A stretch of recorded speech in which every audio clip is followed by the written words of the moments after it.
Princess Zara stood in the cold metal room aboard the Veltar ship and felt nothing but shame. The doctors had finished their tests 3 days ago, but she already knew what they would say. The same thing every doctor had told her for the past 5 years. She was broken, worthless, a princess who could never give her people the one thing that mattered most. The door opened, and Commander Vex walked in. His face showed the same disgust that everyone wore when they looked at her now. Behind him came 2 guards, who did not even try to hide their contempt. Zara had once been respected. Now she was just a problem that needed to be solved. "The Council has made their decision," Vex said in a voice that sounded almost happy. "You will be sent to the humans as a diplomatic gift. They have been asking for cultural exchange, and we have decided to give them exactly what they deserve." Zara felt her heart sink even lower. She knew this was not really about diplomacy. This was about getting rid of her in a way that would amuse the Council. The humans were primitive creatures who barely understood their own biology. What could they possibly do with a Veltar who could not even fulfill her most basic biological function? "Which human settlement?" she asked quietly. "A place called New Haven. There is a scientist there named Alex Carter who studies alien life forms. He has been requesting specimens and volunteers for his research. The Council thought it would be funny to send him our most defective royal."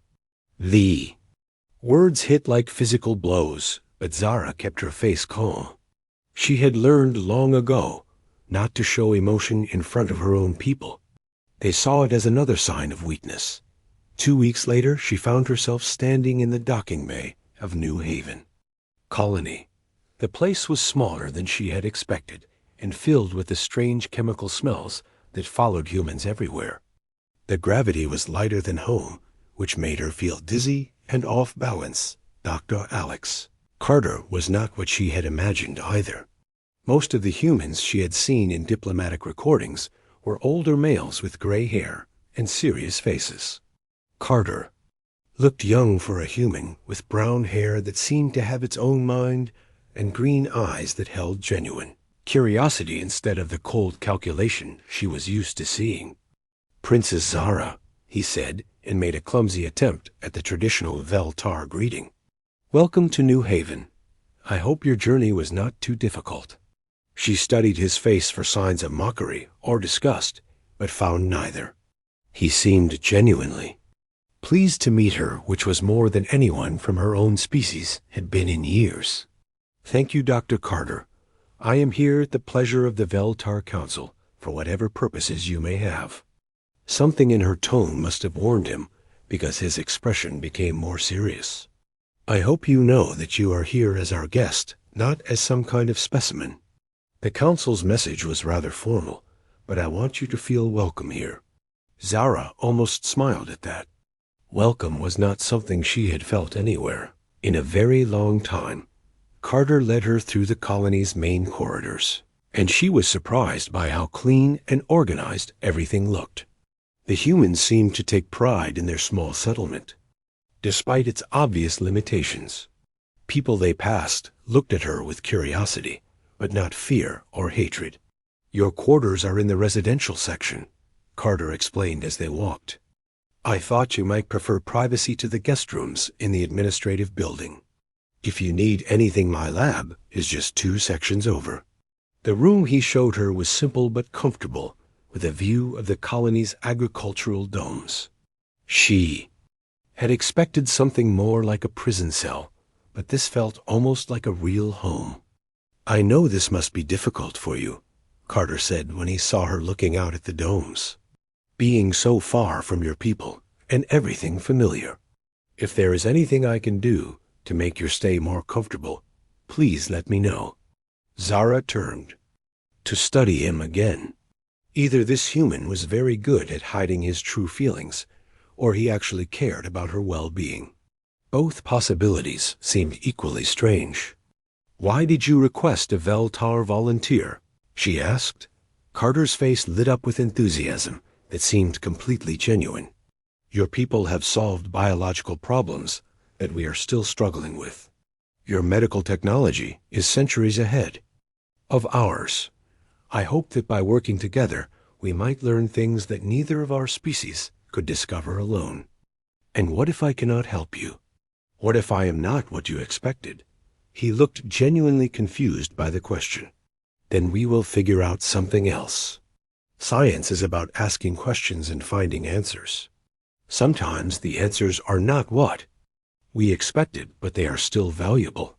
That night Zara lay in her new bed and thought about Carter's words. In 5 years, no one from her own species had suggested that she might still have value. They had all focused on what she could not do instead of what she might be able to contribute. The next morning, Carter showed her his laboratory. It was filled with equipment she recognized, and some devices that were completely foreign to her.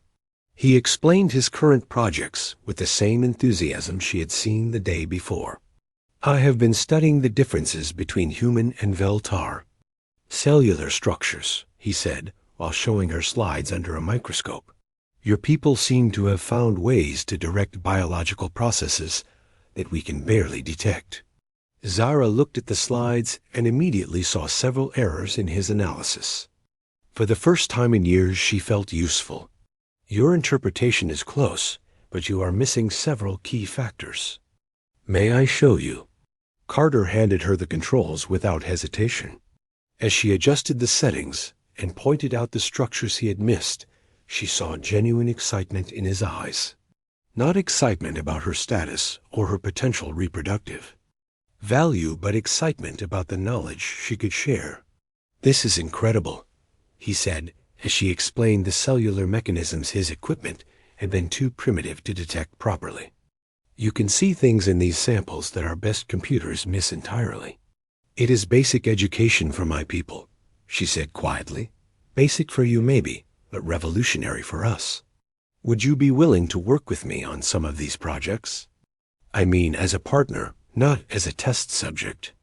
Zara felt something she had not experienced in years. Hope. Maybe there was a place in the universe where her value was not determined by her ability to reproduce. Maybe there were people who could see worth in her mind instead of only disappointment in her body. I would like that very much, Dr. Carter. Alex, he said with a smile. If we are going to be research partners, you should call me Alex. For the first time since her diagnosis, Zara smiled back. 3 weeks had passed since Zara arrived at New Haven, and she found herself looking forward to each day in Alex's laboratory. The work was challenging and rewarding in ways she had forgotten were possible. More importantly, Alex treated her like a colleague rather than a broken princess or diplomatic burden. Your cellular analysis helped us solve a problem we have been working on for 2 years, Alex said as he reviewed their latest results. The crop yield in Dome 3 has increased by 30% since we applied your suggestions about nutrient absorption. Zara felt a warm satisfaction at his words. Contributing to something useful was a feeling she had missed terribly. Human agricultural methods are more intuitive than ours. You work with natural processes instead of trying to control everything. Dr. Morgan thinks we should publish these findings, Alex continued. She says Earth's agricultural scientists would be very interested in our collaboration. Dr. Lisa Morgan was Alex's closest colleague and the colony's chief medical officer. She had been polite but cautious around Zara from the beginning. Unlike Alex, she seemed to understand the political implications of their work together. What do you think about that? Alex asked when he noticed Zara's hesitation. Publishing our work would attract attention from both our governments. Are you prepared for that kind of scrutiny? Alex set down his tablet and looked at her seriously. Zara, what exactly did your people tell you about why you were sent here? She had been dreading this conversation, but Alex deserved honesty. They told me I was being sent as a diplomatic gift. What they did not say was that it was meant as a joke, a way to embarrass both me and your people by sending you something broken and useless. Alex's face showed anger, but she could tell it was not directed at her.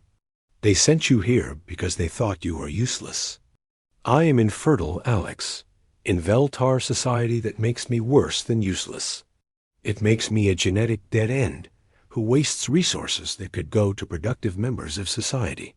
That is the most ridiculous thing I have ever heard, Alex said with heat in his voice. Your intelligence and knowledge have already helped solve problems that will benefit thousands of people. How is that useless? Zara found herself smiling despite the painful topic. You think differently than my people do. For Veltar, everything comes back to reproduction and genetic legacy. A female who cannot bear children has no value regardless of her other abilities. Then your people are idiots, Alex said bluntly. The words shocked her. No one had ever defended her against her own society's judgment before. Alex, you do not understand. I have been tested by the finest medical minds of my species. I am physically incapable of reproduction. Have you ever wanted children? He asked gently. The question caught her off guard. I was never allowed to want them. From childhood I was told that my duty was to produce heirs for the Empire. When I proved unable to do that, the question of what I wanted became irrelevant. Alex was quiet for a long moment. Can I ask you something personal? How exactly does Veltar reproduction work? I mean beyond the basic biological mechanics. Zara felt her face warm with embarrassment, but Alex's scientific curiosity seemed genuine. It is more complex than your species realizes. Physical compatibility is only the first requirement. There must also be deep mental and emotional synchronization between partners. What kind of synchronization? Our brains must achieve a state of harmony during the reproductive process. Both partners must be completely open to each other mentally and emotionally. It is something that cannot be forced or faked. Alex leaned forward with growing excitement. That is fascinating. So you need both physical and psychological compatibility. Yes, but finding such compatibility is rare even among bonded pairs. Most Veltar couples require multiple attempts over many years before achieving successful synchronization. And your doctors tested you with how many potential partners? 47 over the past 5 years. All chosen for optimal genetic compatibility. None achieved even basic synchronization with me. Alex was quiet for so long that Zara began to worry she had said something wrong. Finally, he looked up at her with an expression she could not read. Zara, what if the problem was not your biology, but the system itself?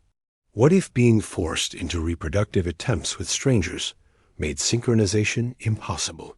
What do you mean? You said the process requires complete mental and emotional openness. How could you achieve that with someone you barely know and did not choose to be with? The idea had never occurred to her before. But genetic compatibility is essential for healthy offspring. On Earth, we have learned that genetic diversity is often more important than genetic perfection. Some of our healthiest populations come from mixed backgrounds rather than carefully selected breeding. Zara stared at him as implications began forming in her mind. Are you suggesting that my people's approach to reproduction might actually be preventing successful breeding? I am suggesting that maybe you are not broken. Maybe the system is broken. That evening, Zara sat in her quarters thinking about Alex's words. Everything she had been taught about reproduction and genetic responsibility was based on the assumption that their system was perfect. But what if it was not? She thought about her interactions with Alex over the past weeks. Working together had created a kind of mental harmony she had never experienced before. They seemed to understand each other's thoughts almost before they were spoken. Their minds worked together in ways that felt natural and effortless. The next day she brought up the subject again while they worked on analyzing plant genetics. Alex, yesterday you suggested that emotional connection might be more important for reproduction than genetic compatibility. I think it could be. Humans have found that strong emotional bonds between parents often produce healthier and more successful children regardless of genetic backgrounds. But humans do not require conscious synchronization for reproduction. No, but we have learned that emotional stress can prevent conception, while emotional harmony can encourage it. Maybe your species took that natural process and made it more complex. You think Veltar evolution developed more sophisticated requirements for reproduction. I think your people might have evolved a system that ensures only truly bonded pairs can reproduce. But then your society started trying to control the process instead of letting it happen naturally. Zara found herself imagining what it would be like to attempt reproduction with someone she truly cared about instead of a genetically suitable stranger. The idea was both terrifying and exciting. Alex, can I ask you a personal question? Of course. Have you ever been bonded to someone? Romantically, I mean. Alex's face reddened slightly. I was engaged once back on Earth, but she decided that following me to frontier colonies was not the life she wanted. I am sorry. It worked out for the best. We were not really compatible in the ways that matter most. What ways are those? Intellectual, curiosity, willingness to take risks, the ability to find joy in discovery rather than just comfort in familiar things. Zara realized that she possessed all of those qualities. More than that, she had found someone who shared them with her. For the first time in her life, she was experiencing the kind of connection that her species claimed was necessary for reproduction. The thought was both wonderful and terrifying, because Alex was human, and any such connection should be impossible between their species. Colony Administrator Jack Sullivan received another message from the Veltar Empire that morning, and his mood darkened as he read it. The aliens were becoming increasingly demanding about reports on their princess. They wanted detailed updates on her health, her activities, and especially her interactions with colony personnel.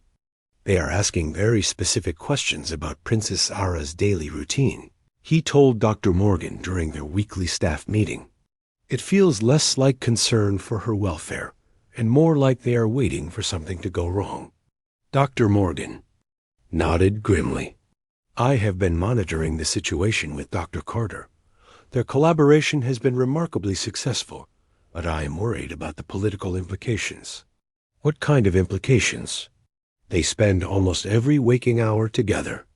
Jack, in the lab, at meals, walking through the agricultural domes. The other colonists are starting to see them as a couple. Sullivan rubbed his temples. Are they actually involved romantically? I do not think either of them realizes it yet, but yes. The way they look at each other, the way they finish each other's sentences, the way they seem perfectly in sync during their research. I have never seen Alex so focused and energized. And Princess Zara, she is like a completely different person from the one who arrived 2 months ago. She smiles now. She laughs. She seems genuinely happy for the first time since I have known her. Sullivan understood Dr. Morgan's concerns. Romance between species was complicated enough without adding royal politics and diplomatic tensions. Have you talked to Alex about this? I tried, but he insists they are just research partners. Either he is lying to me, or he is lying to himself. That afternoon, Sullivan decided to observe the situation firsthand. He found Alex and Zara in the main laboratory, working on some kind of cellular analysis. What he saw made him understand Dr. Morgan's worries immediately. They moved around each other with unconscious coordination, like partners who had worked together for years instead of months. When Zara reached for equipment, Alex had it ready before she asked. When Alex needed to see something from her perspective, she shifted positions without being told. More telling were the small moments between tasks. The way Alex's hand lingered on her shoulder when he leaned over to check her work. The way Zara's eyes followed him when he moved across the lab. The soft conversations that stopped when they noticed his presence. Administrator Sullivan, Alex, said with obvious guilt. We were just finishing up the protein analysis for the agricultural project. How is that progressing? Better than we hoped, Zara answered with enthusiasm. Alex's theories about cross-species botanical applications are proving remarkably accurate. Sullivan watched Alex beam with pride at her praise and understood that Dr. Morgan had been right. These two were falling in love, whether they admitted it or not. That evening he called them both to his office for what he hoped would be a gentle reality check. They sat together on the small couch facing his desk, and he noticed how naturally they positioned themselves close to each other. I wanted to discuss your research collaboration, he began carefully. The results have been impressive, but I am concerned about some of the broader implications. What kind of implications? Alex asked. The Veltar Empire is asking increasingly specific questions about Princess Zara's activities. They seem particularly interested in her interactions with colony personnel. Zara's expression became guarded. What kind of questions? They want to know who she spends time with, what her daily routine involves, whether she has formed any personal attachments. Alex and Zara exchanged a look that confirmed Sullivan's suspicions.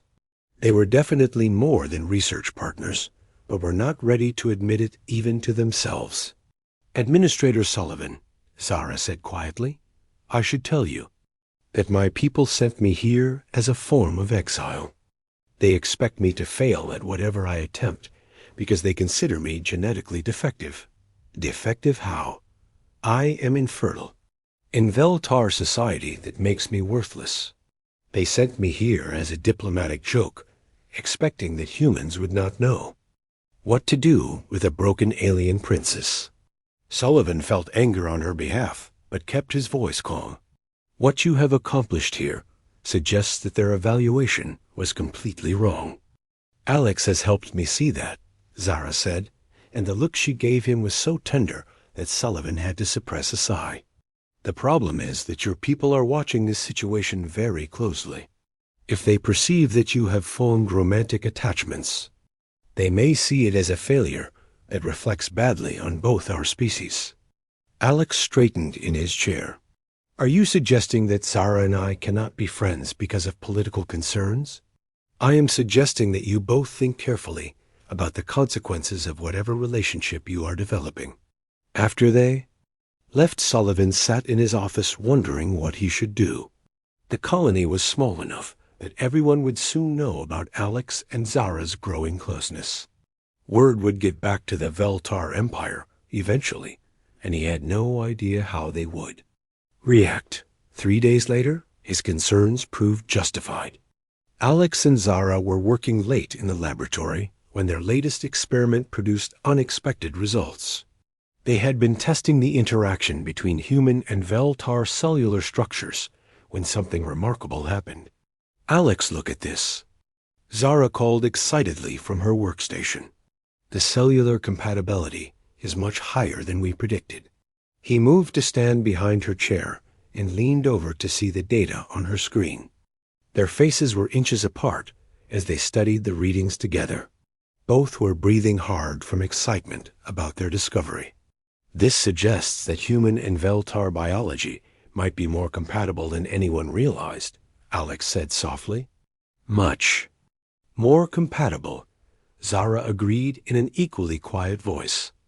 They turned to look at each other at the same moment, and suddenly the scientific discovery became secondary to the realization of how close they were. Alex reached up to touch her face, and Zara leaned into his hand. Zara, he whispered. I know, she replied. This is impossible. Maybe impossible things happen sometimes.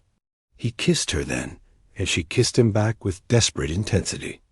2 months of growing attraction and emotional connection culminated in that moment of perfect understanding between them. What they did not realize was that their emotional and physical synchronization triggered something in Zara's biology that had been dormant her entire life. The deep connection that her species required for reproduction was finally present, and her body responded accordingly. Dr. Morgan found them the next morning, still in the laboratory, but no longer working on their experiment. They were sitting together on the floor, talking quietly and holding hands like teenagers who had just discovered love. "Alex," she said sternly, "we need to talk." But when they looked up at her, she saw something in their faces that made her anger fade. They looked like two people who had finally found something they had been searching for their entire lives.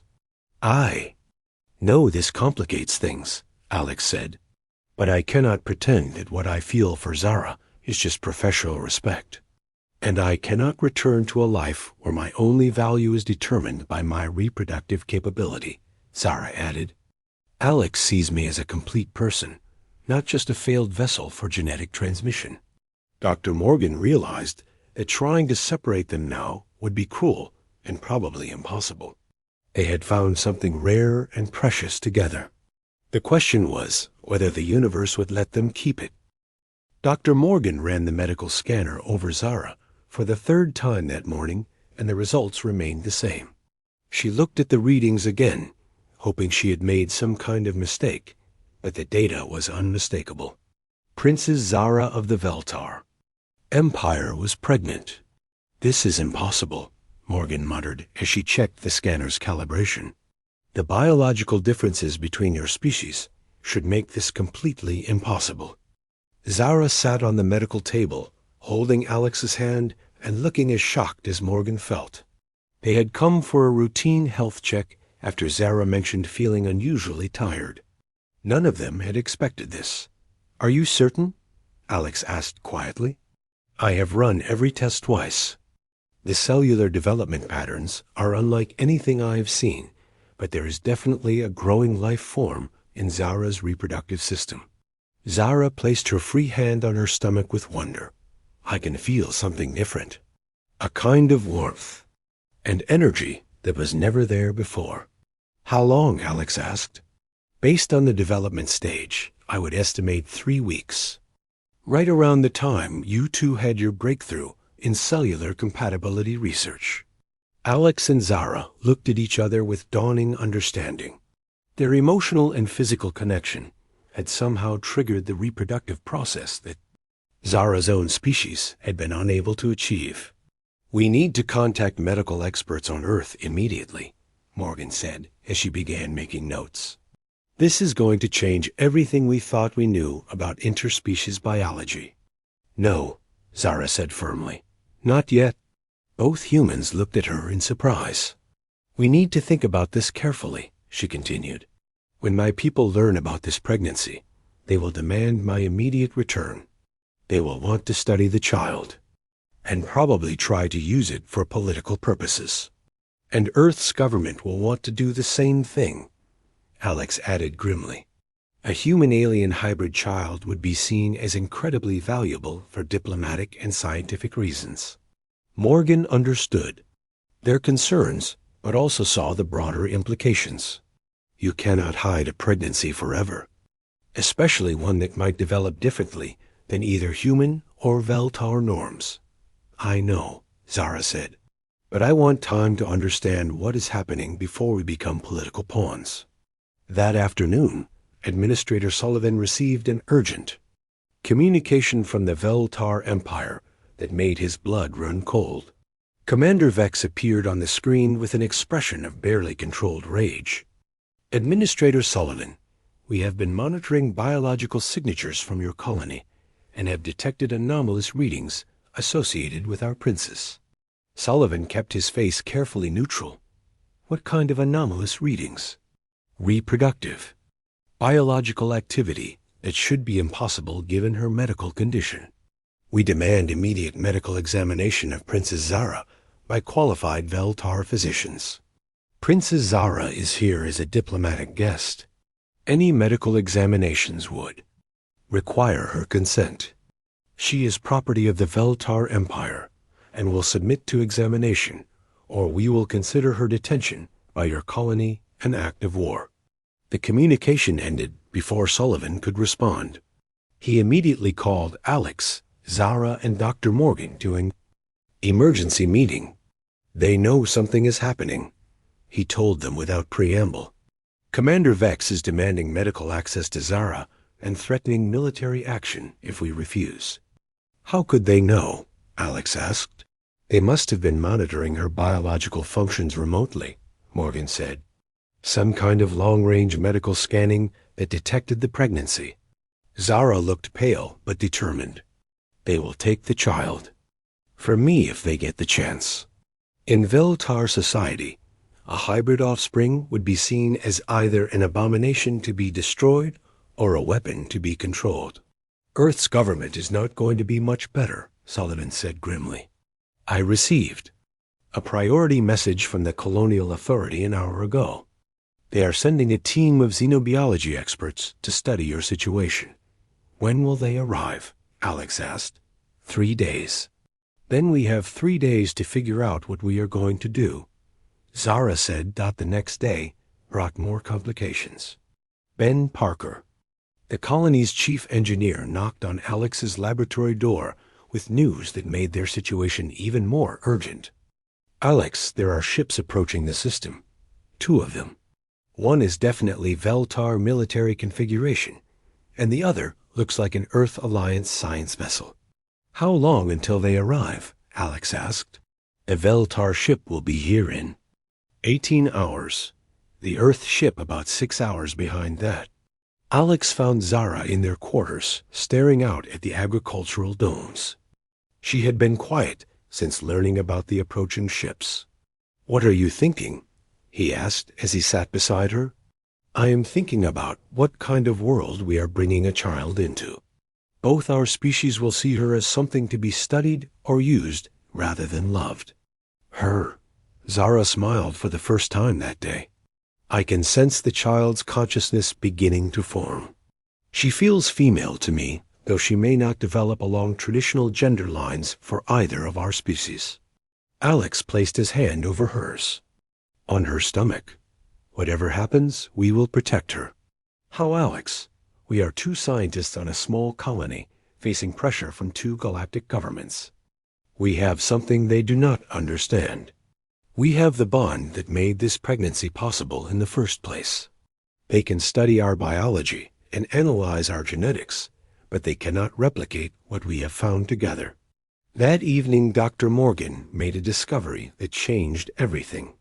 While analyzing Zara's latest medical scans, she noticed something unprecedented in the developing child's cellular structure. Alex, Zara, you need to see this. She called them to the medical bay urgently. The scan showed a developing life form. Unlike anything in either species' medical literature, the child was incorporating genetic elements from both parents, but also developing completely new biological systems. She is not just a hybrid, Morgan explained excitedly.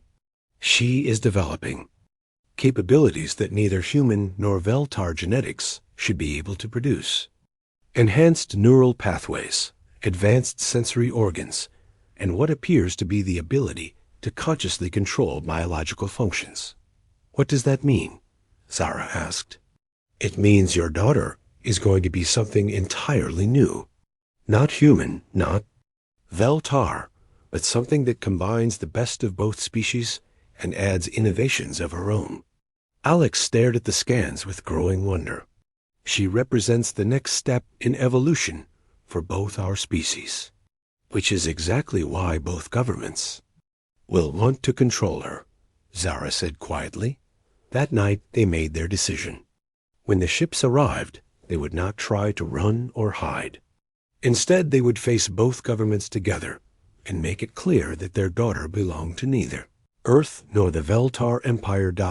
She belonged to the future, and they would not let anyone take that away from her. The next morning, Zara woke feeling different. The child was more active, and she could sense a kind of awareness that seemed far too advanced for the stage of development. It was as if their daughter was already preparing herself for the challenges that lay ahead. Alex, she whispered, I think she knows what is coming. He placed his hand on her stomach and felt a flutter of movement that seemed almost like a greeting. Their impossible child was getting ready to change the universe, whether the universe was ready for her or not. The Veltar warship arrived first, followed 6 hours later by the Earth Alliance research vessel. Both ships demanded immediate docking privileges and access to Princess Zara. Administrator Sullivan managed to buy time by insisting on proper diplomatic protocols that everyone knew the delay would not last long. "We cannot let them take her," Alex said as he paced around their quarters. "Whatever their intentions, they see our daughter as a specimen rather than a person." Zara was remarkably calm for someone facing pressure from 2 galactic governments. Her pregnancy had progressed rapidly over the past weeks, and she could feel their daughter's consciousness becoming stronger each day. "Alex, she is going to be born soon. I can sense her preparing herself." "How soon?" "Days rather than weeks. And when she comes, she will not be helpless the way human or Veltar infants are. She is already more aware than either of our species." At birth, Dr. Morgan burst into their quarters without knocking.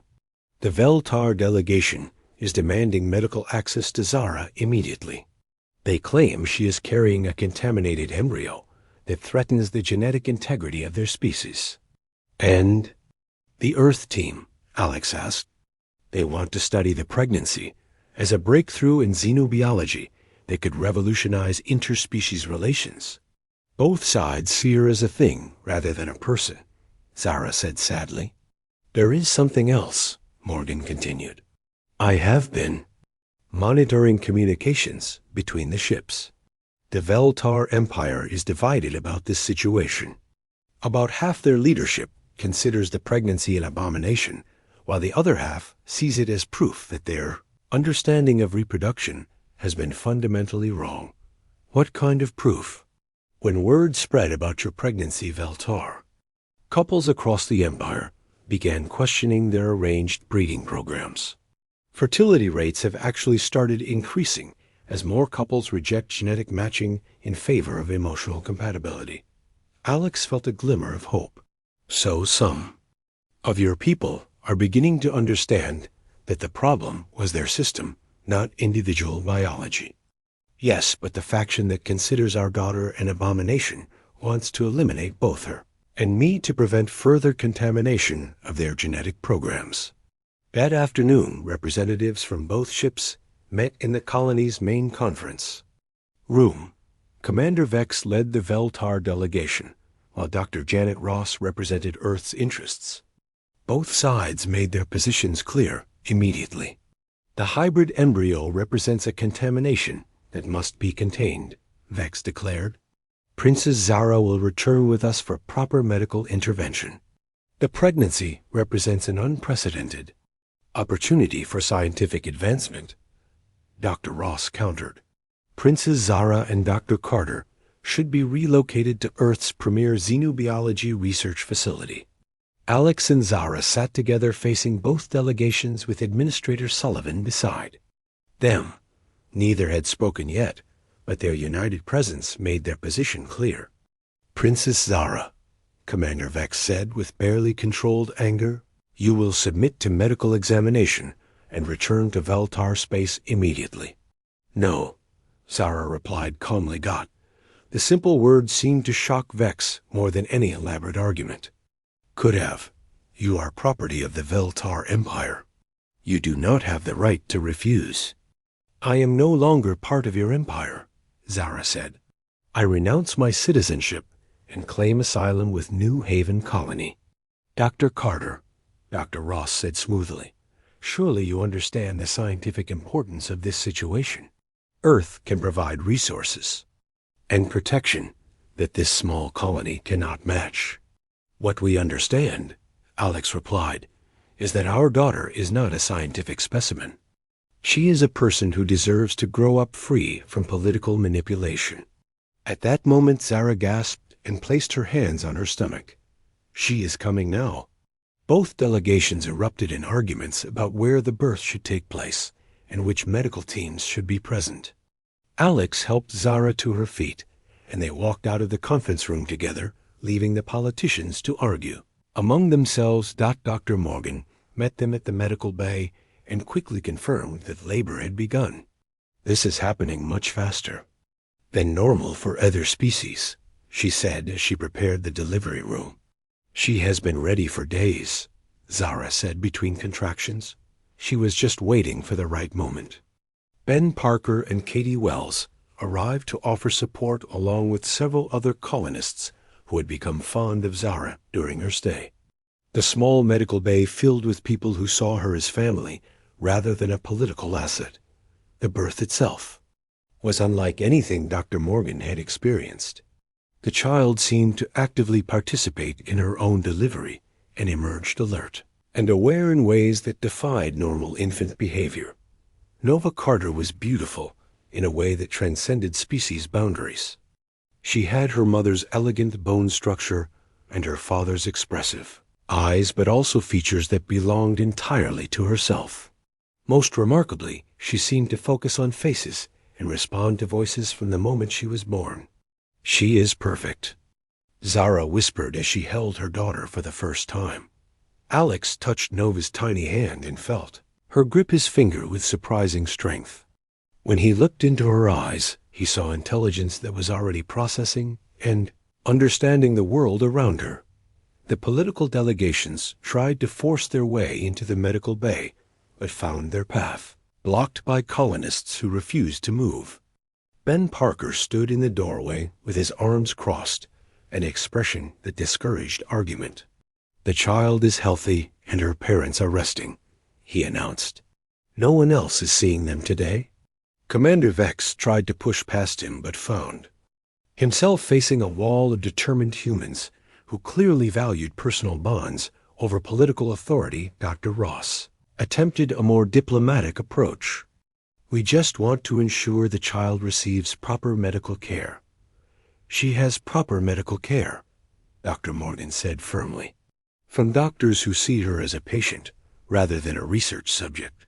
That evening, Alex and Zara sat together watching Nova sleep in her specially designed crib. The child was developing faster than expected and already showed signs of capabilities that neither parent species possessed. "She is going to change everything," Zara said softly. "She already has," Alex replied. "Look at what her existence has done to both our peoples." Reports from Veltar space indicated that the Empire was experiencing massive social upheaval as citizens questioned decades of reproductive policy. Meanwhile, Earth's scientific community was debating fundamental assumptions about consciousness and biology. "The delegations will not give up," Zara said. "No, but they cannot force us to go with them. New Haven Colony has declared independence from both Earth and Veltar authority. We are offering asylum to anyone who wants to study cooperation rather than control. Will that work? It will have to. Nova represents something new, and that new thing deserves the chance to grow without being shaped by the failures of our old systems." Administrator Sullivan knocked gently on their door. "The ships are preparing to leave," he reported. "Both sides realized they cannot take you by force without causing a diplomatic incident that would hurt them more than help. They will be back," Alex said. "Probably, but by then Nova will be older and stronger, and she will not be alone. Several families from both species have already requested permission to join our colony." "What kind of families?" "Veltar couples who want to try emotional bonding instead of genetic matching. Human scientists who are more interested in cooperation than conquest.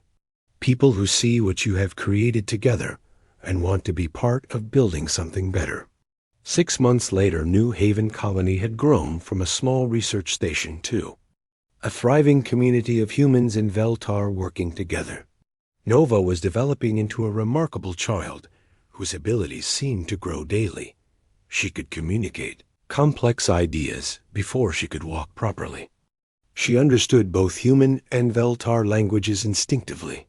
Most importantly, she seemed to naturally bridge differences between the two species in ways that amazed the adults around her. "She sees connections where we see divisions," Zara observed, as they watched Nova playing with children from both species.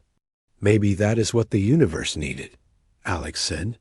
Someone who does not know that cooperation between our peoples is supposed to be impossible. The Veltar Empire eventually reformed their entire social structure around emotional compatibility rather than genetic control. Earth's government established new policies promoting interspecies cooperation over dominance. Both changes could be traced back to a simple truth that Nova's existence had proven. The universe's greatest discoveries come not from trying to control life, but from having the courage to let it grow in directions no one expected. Alex and Zara had started as a diplomatic joke, but ended up creating the foundation for a new kind of civilization. One where love mattered more than genetics, and where the impossible became inevitable. When people had the wisdom to get out of their own way, their daughter would grow up in a universe that was better because two people from different worlds had found each other and refused to let anyone tell them that their connection was wrong. Sometimes, the greatest revolutions begin with the smallest acts of love.